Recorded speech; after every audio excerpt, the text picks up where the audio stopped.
tàu ya yên nắng kia mong khen nhiều nắng trên nắng ngâu hơi nắng quang lâm ở mây thấy ô nắng ơi ý là ngầu ngầu cơ mà nhớ vong hơi nhà thời bông bao son cây hoàng nhàng ở ngấu lan nhà ở trái yang gần vô nhớ thế hát thơ ngầu hơn ý si ở yên chỗ lối mày trình ye thâu ở kia sau chỉ nắng ấy sẽ ý si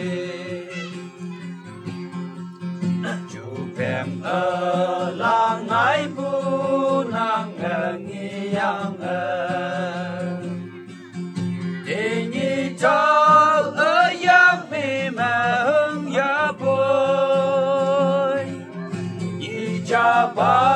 ở ya yang ngô bay cơ la hát thâu qua cả cùng nhau vang lòng đi về can you yan ha se interprete o cho te mong meng ye te o nang i la ngong no cơ ma dai bu mo te cham lai ye ha cần bồ nhô khoai ngô bu nhi hay bạc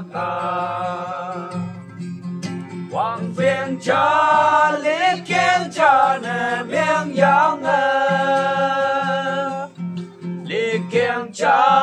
hát ba cha nè miếng yang